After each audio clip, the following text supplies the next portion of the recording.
Feeling myself, rest in peace, Mac Dre. I'ma do it for the band. Before Drake would beef with both Tyga and Meek Mill, before he would lust after and collaborate with both Rihanna and Nicki Minaj, before Drake's signing deal became the greatest bidding war in rap history with label Young Money offering him $2 million, Drake, the world's only black, Jewish, Canadian rap star, well, his parents split up when he was really young.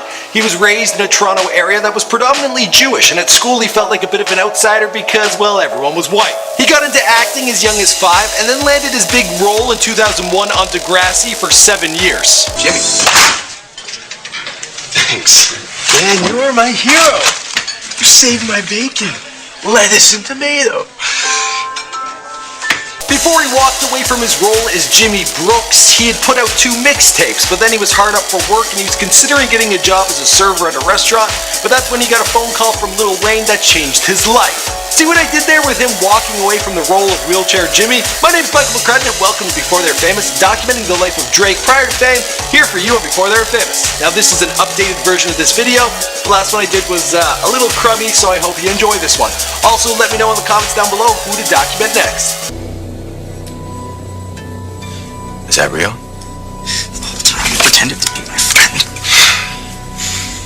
Aubrey Drake Graham was born on October 24th, 1986 in Toronto, Canada. His father, Dennis Graham, a Catholic from Memphis, Tennessee, was a drummer for legendary rock star Jerry Lee Lewis. And his mother, Sandy Graham, a Jewish-Canadian school teacher who hails from a very musical family. Now his parents divorced when he was only 5 years young. His father then relocated back to Memphis. Him and his mother, they grew up on Weston Road in the Toronto burbs. That was until the 6th grade they would relocate to the upper middle class area known as Forest Hill. Growing up, his mom had him enrolled in practically everything, from young people's theater to hockey, baseball, day camp, and at the age of 5 he first auditioned, booking work as a model and appearing in commercials. There must be something going on with the Toronto kids because I too was one of those 5-year-old actor, model, commercial kids. Go figure. He had a bar mitzvah at the age of 13 and celebrated all the Jewish holidays with his mom. Although his mixed ethnicity, well, it left him feeling like a little bit of an outsider amongst his peers. So Aubrey went to school with another kid who had a father who was a talent agent, and the dad was saying, hey, if anyone makes you laugh, bring him in for an audition. Aubrey went in and he got signed. Soon after, he auditioned for Degrassi and he booked the gig as being Jimmy Brooks on Degrassi. Says I have to woo her more. How's that going, Captain Romance? This stuff really works. She can't keep her hands off. Spare me the gory deeds, I beg you.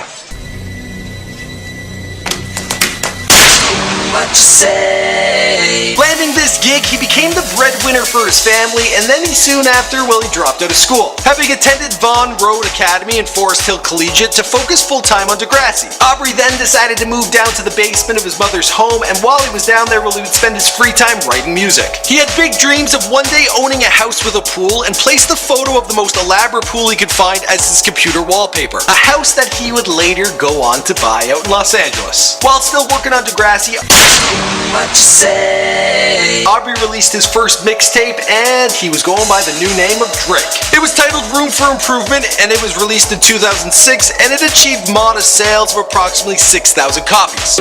What you say? A lot of those probably were Degrassi fans who were like, oh, I'm not into the hippity hoppity, you know? He followed that with another mixtape in 2007 titled Comeback Season. New Drake album coming soon. That was my grandmother. Now for this one, he decided to film a music video, so he would pool all his resources, ask for a lot of favors from the crew on Degrassi, also spent some of his own money, but he pumped out the music video for Replacement Girl. That video got him featured on New Joint of the Day on BET's 106 & Park, opening him up to a new audience and new fans, including Lil Wayne, who was watching that day and took notice. Around this time, Degrassi, well, they decided to revamp their cast of characters, and Aubrey found himself out of work. This was around 2008, and he was a little stretched for money. He was going, my rap thing isn't working out, what am I gonna do? Do I have to get a job as a server? It's all for the best, because it is. But then out of nowhere, he got a phone call from Lil Wayne, who wanted Drake to get on a flight that night to arrive in Houston and to start working on his tour. Drake and Wayne recorded a couple songs together during this time, and although Drake was certainly a member of Wayne's crew, Young Money, he had yet to be signed by the label. In 2009, Drake dropped his third mixtape, this one titled So Far Gone, and on there was the track Best I Ever Had, and that one became a hit all over the world. Probably because the opening scene in that music video is just too good. On June 29, 2009, it was confirmed that Drake had signed a record deal with Young Money Entertainment. There he got to hang out with a lady that he had long admired, known as Nicki Minaj, but she would be down with his advances. In fact, she would treat him like a kid brother. But I'm sure the guy sorted out with a few ladies since then. I think he's doing alright. And the rest of the story, well, you know the story because this is Before They're Famous. My name is Mike McCracken. Thanks for checking out my personal channel. I do all sorts of celebrity bios on here. I've done Drake before, but I'm doing updates to some of the crustier videos. Let me know who you want to hear about in the next video. Also, be sure to subscribe, and I'll see you guys in the next one. Alright, bye. What did she say? You don't care a bit. You